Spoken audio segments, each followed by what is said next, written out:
the session, and we'll do my quick intro. So welcome. Sorry about the dog barking in the background. To our Navigating Online Sales webinar with Roger and Mary from Beautiful Edibles. We're really thankful you guys are able to join us today. I'm Jessica Renee, and I'm with the Hoosier Young Farmers Coalition. I think some of you already know me on this call. And I'll be your host for today, and I'll help now moderate any questions you want to put through the chat if that's the way you want to talk when we're done with this. Before we officially get started, I want to thank our partners at IU and Purdue. Without them, we couldn't have made this happen. They were instrumental in bringing this together, so we want to thank them. As well as SARE, the grant from them really pulled this all together, and we're able to bring these farmers to the table each of these evenings and afternoons, so we really want to thank them. As a reminder, we are recording the session and we'll post it online when we're done, so if folks can't make it, they can watch it later. And without further ado, I officially turn the table back over to Roger and Mary for the presentation. Thanks, everyone. 1 minute. Oh. Okay, now we're ready. Sorry, 10-year-old interruption. Now we're going. You have the dog, we have a 10-year-old. There you go. Go, go, go. All right. So I guess it's me.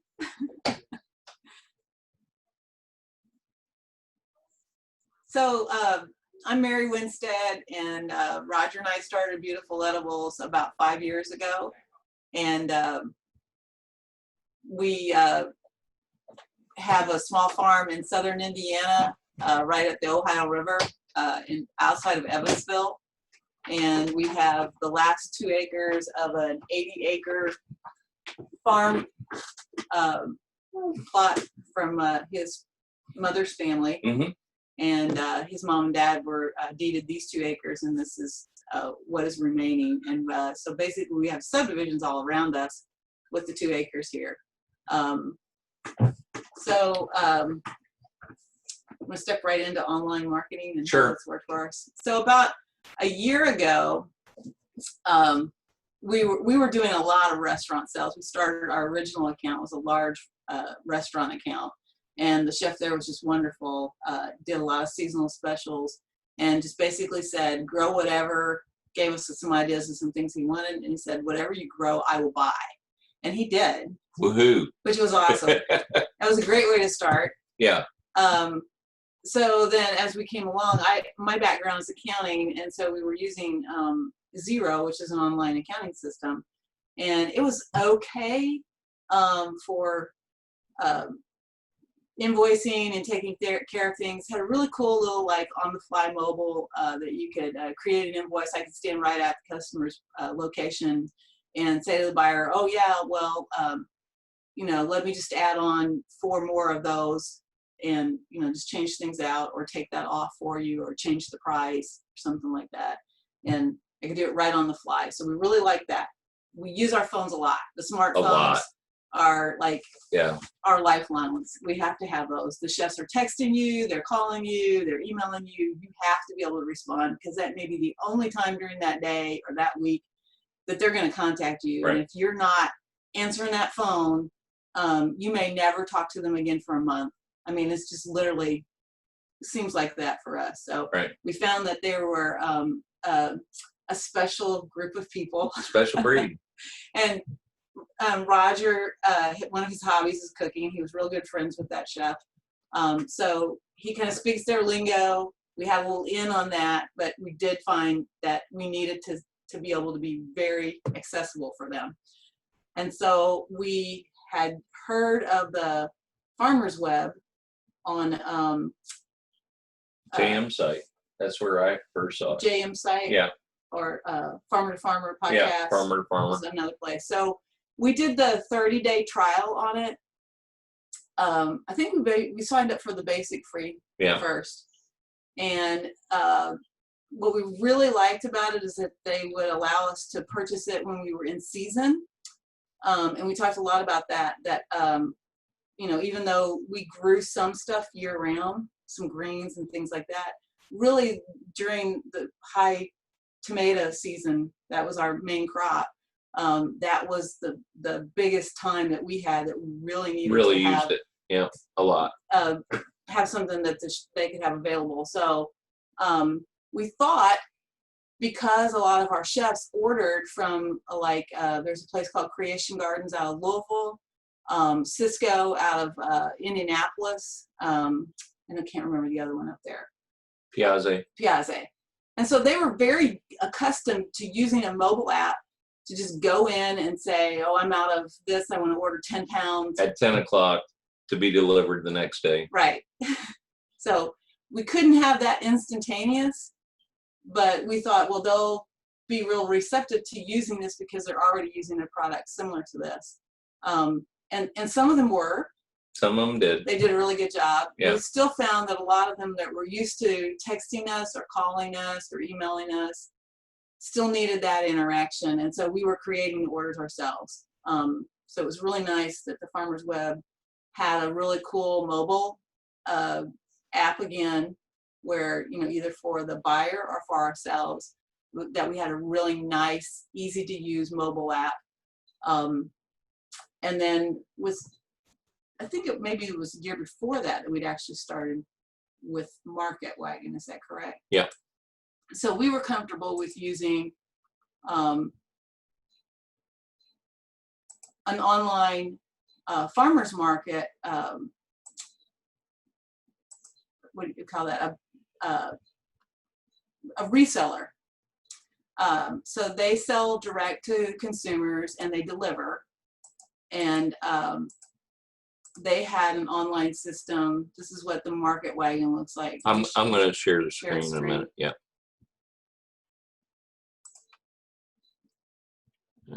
Which one is it?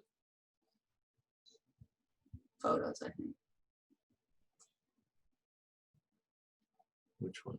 That one? Yep. No, that's Farmer's Yep, Web. that is. Just go back. So they had an online app where we could go in and we create our products. This is a place where we manage our products. We put things in and have the pricing. It has email alerts. So if something runs out, it will tell us immediately that you've sold the last Alerts you one. on your phone. Yeah.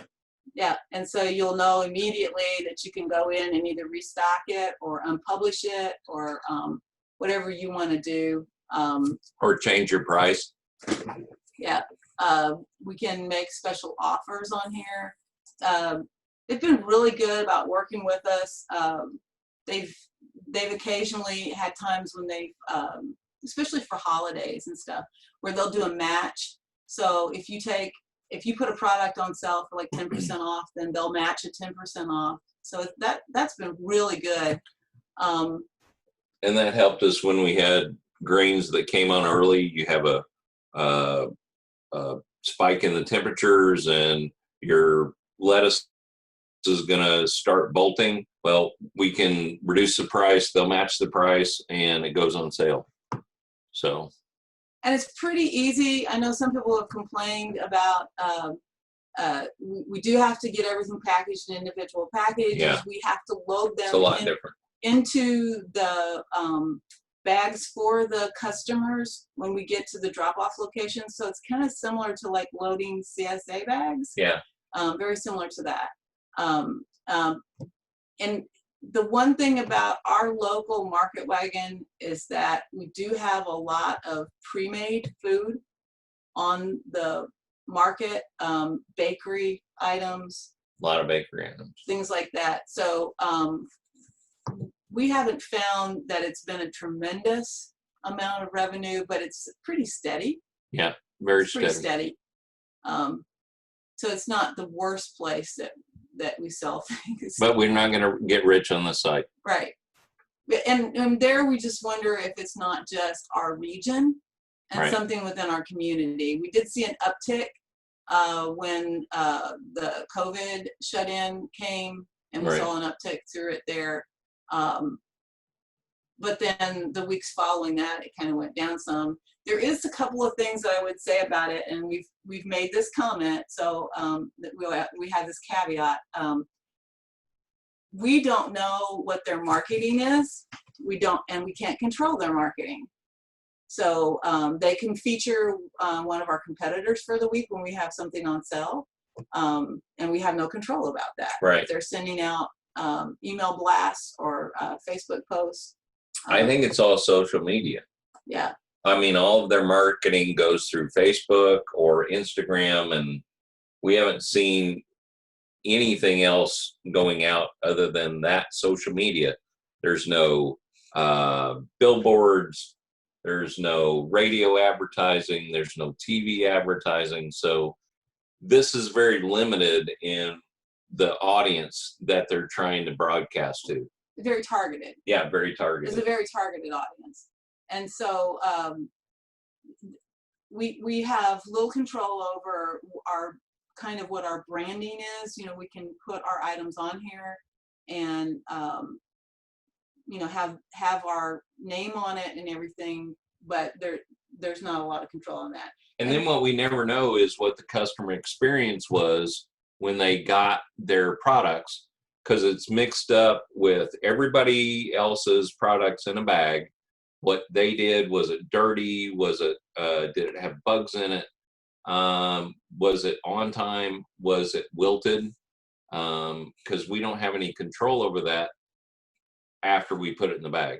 So, you know, there's those kind of issues, but it's still doing sale. Right. So sometimes when we see that doing better or worse, we wonder if it wasn't just a time when either the customer's experience wasn't good on purchasing and the online buying system, or if it wasn't good upon the delivery and the product that comes to them. And it may have nothing to do with our product at all. It might have something to do with something else. They encourage the vendors to pick up something that's lighter and put their heavy stuff underneath, but we don't know that somebody didn't dump like some pound of ground beef. Yeah, well, ground beef is always in another one, but like a head of cabbage on top of our bag of greens or something like that, and just bust the bag open or something. We don't know what the experience has been. So this is the Market Wagon dashboard. This is our admin dashboard that we can. And it's really cool because we do get a lot of information on this. It tells us like what our pick and fill tickets were, what our history has been. We get to see what our payout was down here. We have posts that see we what's can make. trending. Yeah. So we can make posts to the customers. Customer reviews on there. Yep. Tell them like something new that's coming out or what's happening on the farm. So it's kind of cool. They get like a little fresh feed when they're looking at the site, and they see anything that the farmers are posting on all that. I know that it's doing really well in Indianapolis and some other large cities. I just think that maybe we're just a different kind of community, and it might take a while. So people are more conservative around this area too. So we just expanded out. They have a new Louisville Market, and we just expanded out. And right now they have a driver that's taking stuff from Evansville to Louisville, and they have a couple of Louisville vendors. Right. So that market has been not too large. Not stellar. Yeah. Under 100 bags, and we're doing almost 200 bags here. Yeah. Of deliveries, customers. Right. And on the site, they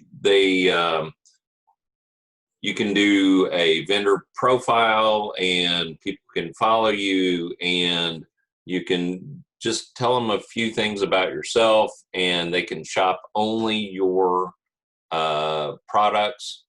And let's see, one more down. Okay, that's it. So people can follow you, and we've had several people do good reviews on the site, and I thought I had one more with the review on there, but it didn't come up. You want to go back to Farmers Web? You can go back to Farmers Web. And so this year when we decided, well, we made the decision over the winter. We were doing a winter farmers market, just trying to see a way to, because we had lots of farmers that were telling us, you know, end of September or October would come, the farmers markets were closed. A lot of people in this area, and a lot of our local little farm stands would close up too. And there were still quite a few of us that had product. And we said, we wish we had like larger urban centers where there was a winter market. And so we piloted a winter farmers market. And at that market, when we were standing around cold and shivering, three of us decided that we really would like to do a collaboration. We talked a lot about how we wanted to be growing more of what we eat. We wanted to grow more of a variety for our community. And we made the decision that we were going to do a small CSA for 2020. Right. And it was going to be ourselves, another farmer, and then we have 2 farms that we're mentoring, and they were going to help support whenever they have product, because sometimes they have crop failures, right, and pests. Everybody has that. Right. So they're just learning, and if they have a product available, then the nice thing about Farmers Web is that we can actually go in there and put in who the producer is, and we can tell it's very open. What do you call that? There's traceability. Right. So if it comes from our farm, then we show that we were the producer. If it comes from another farm, then we actually show that producer. And there's actually like a little background in there that shows all about their farm, so they can give themselves a little plug as to what they're doing, their farming practices. But we're the main farm on the site, and then they're just one of the producers that supplies for our Farmers Web shop, I guess you would say.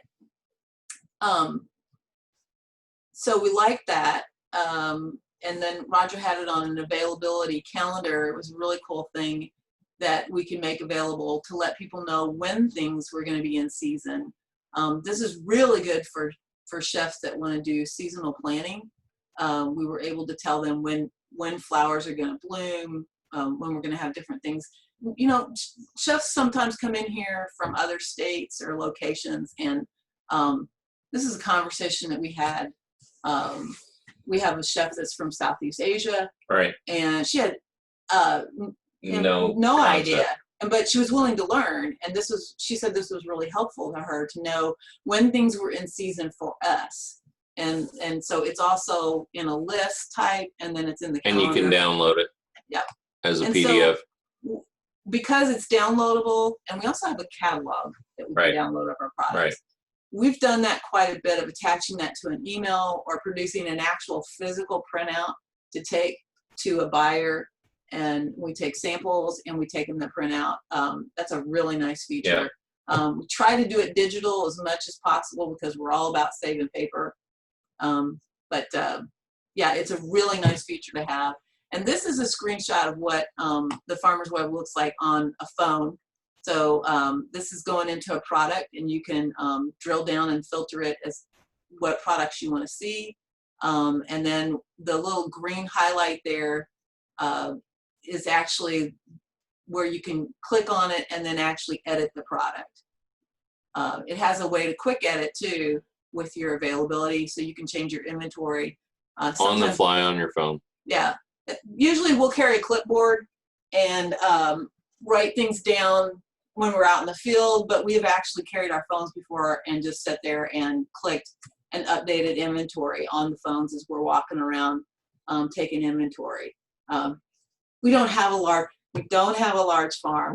Yeah, it's small. But it is really nice to be able to do things on the fly with the phone, the smartphone, as you're walking around. This is the storefront as you would see it from a phone, and you can filter all the things out from before, but this is what it would look like to a user. And they can see pictures too. Yeah. So. And this is what an order looks like. So you can do a new, oh, this is another thing that's really cool about Farmers Web. So you can do delivery orders and you can do pickup orders. So we can set dates and times and locations and delivery zones. Right. Be very specific. Let's say that we want to deliver in one area on one day of the week and another area on another day of the week. We can actually set that. So if somebody comes in and they want to get a delivery, they'll see that their zip code will not let them be delivered on that day. So they can't get a delivery outside of. Talk about Square and that inflexibility.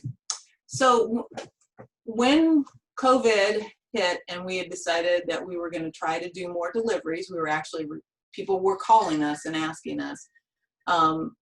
We thought about not doing the Farmers Web and doing something for individuals, something they were used to, like Shopify or Square or something like that. Well, one of the first things that I started seeing when I was researching that is that people were getting orders outside of their delivery area or getting paid credit card orders that they were going to have to refund because it was outside of their delivery areas or their delivery times.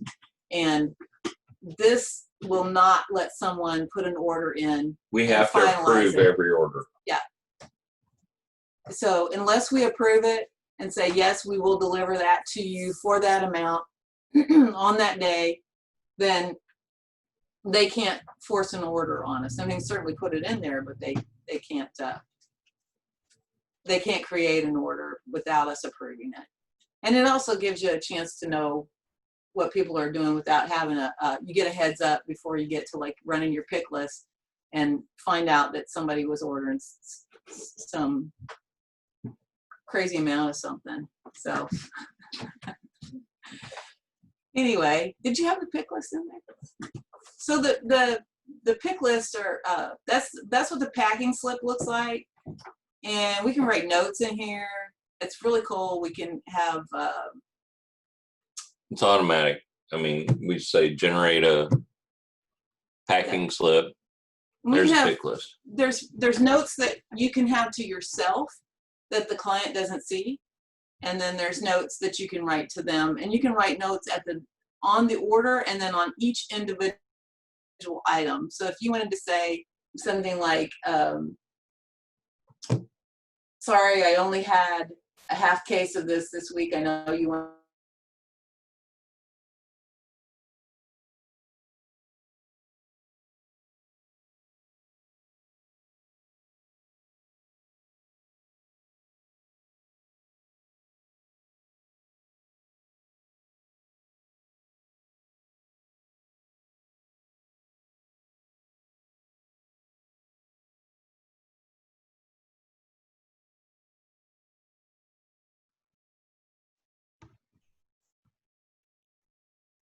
This is Jessica. I'm just jumping in. It looks like we've lost Roger and Mary with some technical difficulties possibly. So we're just going to hang out for a minute and see if they're able to jump back onto the call. Okay, guys? Oh, here we go. Perfect.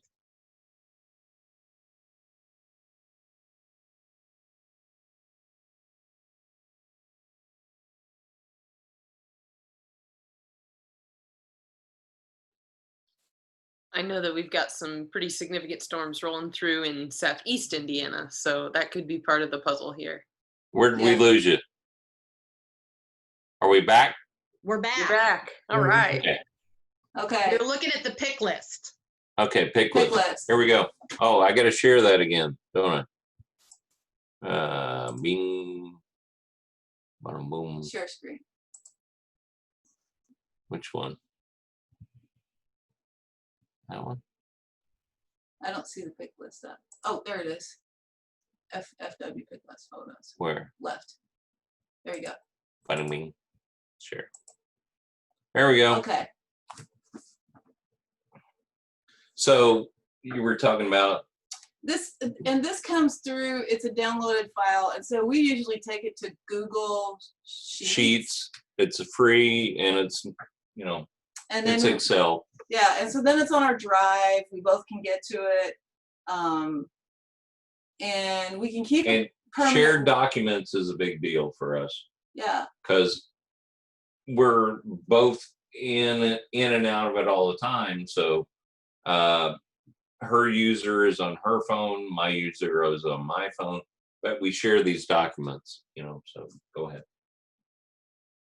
Yeah, so we can keep copies of it if we want to, or we can just discard them after. Right. Usually after a month or so, I start just removing them out of there. But it's very, very, very helpful on the day of when you need to get all this stuff out. So yeah, and one of the things that's happening here is down at the bottom of the list, I actually could go in there and because this is an Excel sheet, or Google sheet, I could actually go in there and add in information from our Market Wagon pick list and then do a total, and I knew that I needed 38 pounds. So these down here are Market Wagon, and we just combined two different spreadsheets together and made one for us to go out and pick for them.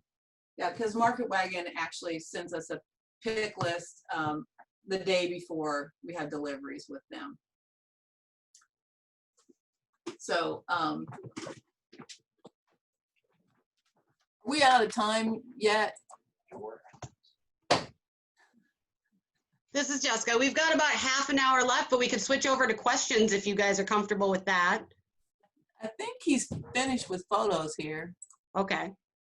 Yeah. I mean, if anybody want to ask questions, I certainly want to make sure that we answer anything about what we're using. We did have to do a new website this year, so that's another thing. We had gotten by with just having a Facebook page for the longest time, and decided that we needed to do our own website.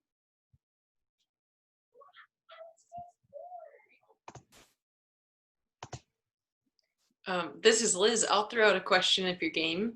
Okay. You mentioned that the Market Wagon folks have started a pickup in Louisville, and I know in the meat world, crossing state lines can be a big problem. So if you're processing at a USDA inspected facility, that's no big deal. But if you're at a state inspected facility, you may or may not be able to cross state lines with your product. Did they address that with you guys at all? And or maybe it doesn't apply to veggies, or it applies in a different way. I was just curious how that. As far as I know, it doesn't apply to veggies because we have a lot of people from Kentucky that come here and sell at farmers markets and Illinois, Southern Illinois, at our farmers markets and also other just roadside stands. So I'm sure you guys probably see some of that too, but I think maybe, and I'd have to ask the market manager about it, but they're delivering to New Albany. That's correct. Yeah. Gotcha. And so I don't know if that's how they get through it, that it's delivered to that makes sense. And then I know they have like certain zip codes that they're delivering to right now. So I still think they're going out in Louisville though. They're going out to Kentucky. Yeah. So.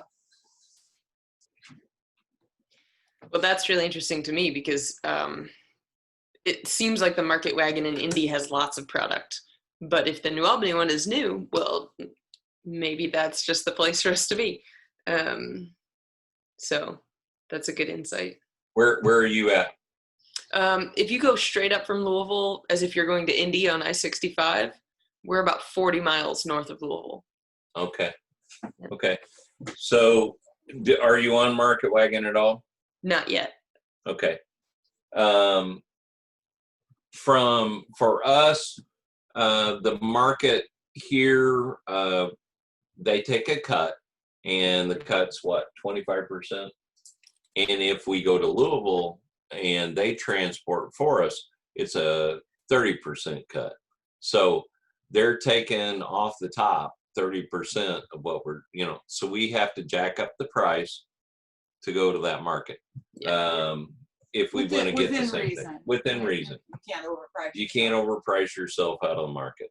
But, or you can transport the product yourself. So if you're going to transport the product yourself, you're still going to get that 25% because that's what they charge for marketing, and all their admin. But. And one of the things we talked about is, so we're all about collaboratives. We have local growers of Southern Indiana. We started about 2 years ago. We've been trying to figure out a way to have like a food hub or some kind of collaborative. And so one of the things we said is that if 4 or 5 of us were willing to take like one weekend a month when we drove everyone else's product over to Louisville, or Indy, yeah, then it might make it worth it for us to be in more markets if we just went ahead and delivered ourselves to those markets. So that's something that we've considered too, is just being our own drivers or distributor system. because one of the farmers in our collaborative is an orchard, and when the peaches don't do well, south of Indy, well, then Indy doesn't have any peaches, so they can transport that up, and that's a good market for them. Well, they're coming from here, and they can transport our product as well. So we've talked about different collaboratives with that. So. And we would still pay them for their time. Yeah, or pay them for their time. Or trade it out. Yeah. Yeah. We do a lot of trades. Yeah. There's a farmers collective up in Vermont that I got to know just a smidge that started as a version of that, and they're now moving like $3 million of product a year. It's called Deep Root Organics, I think. So it might be worth calling those guys up and talking to them about like what worked in the starting phases and how they built over time, because they've really got a successful model now that's transporting within their region and making it viable for, I think they've got like 25 members to sell to lots of places that on their own would never make any sense to go to. Right. Who knows? It may not translate to the Midwest, but I always like seeing what other folks are doing and seeing if it can adapt. Right. I think our problem is a critical mass here. We have to have enough people that are doing the same kind of product that are not doing as much conventional farming, that we could get to that point. But I don't think it's anywhere near that in southern Indiana, in where we are. So. One of the other questions that came in was about the feedback process through Market Wagon, and had you received any negative feedback through Market Wagon, and maybe how you handled that? We have one. Yeah, someone said something was. They didn't get it. Yeah, that they got the wrong product, and so we're not really sure what happened with that. But I mean, we just refunded.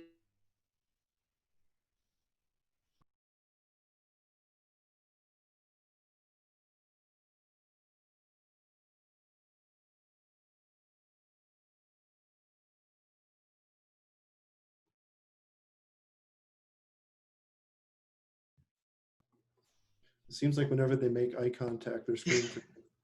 Then we freeze up. They mentioned before we started the call that they definitely have heavy storms where they're at. So I'm guessing that's contributing, like you mentioned earlier, to the freezing. But again, hopefully they'll just pop right back in again.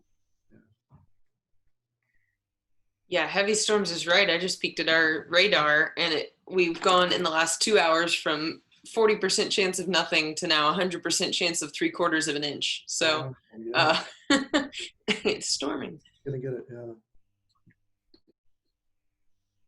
Hey, you guys.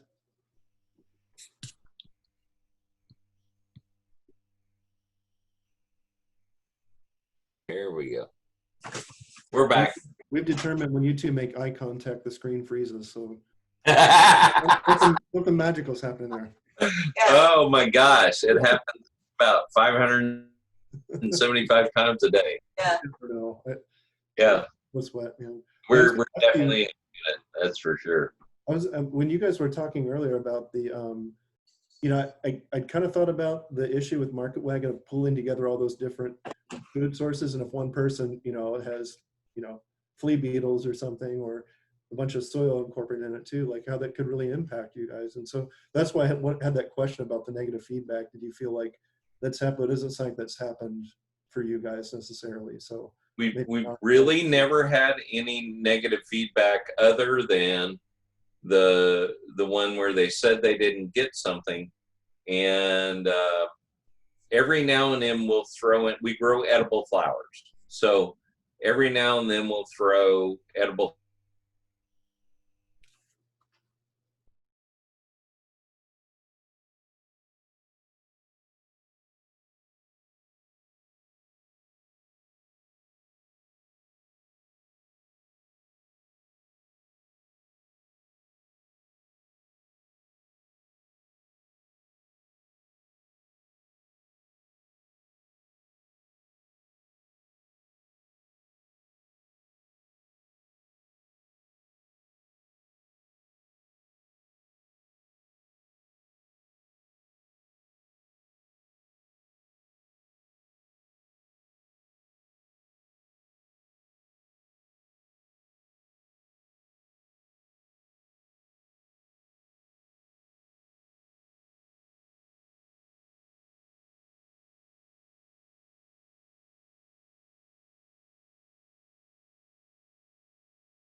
Wait just one moment and see if they come back, but we might have to wrap this up on account of the storms rolling through Indiana this evening.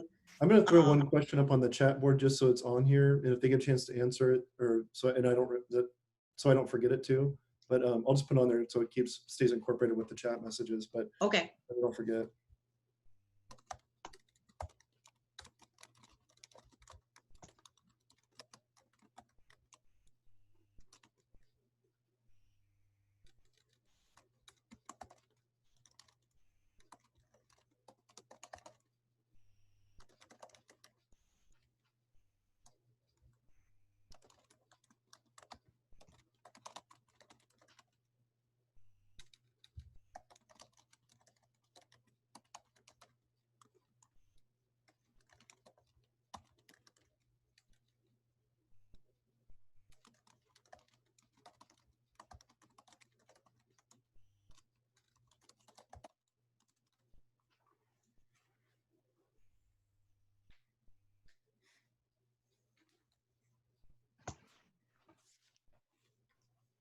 We can follow up with Roger and Mary also with your question Okay. and loop that back to you if you'd like also. Okay. Yeah. So I think I'm gonna officially call it if that's okay with you guys for the evening. Thank you so much for coming and hanging out and participating. We really appreciate it. Yeah. Thanks for facilitating And this. hopefully we'll see you at the future webinars in the next coming days. Yeah. Thank you guys. This is great. Very helpful for me Yep. Have a good night, everybody. too.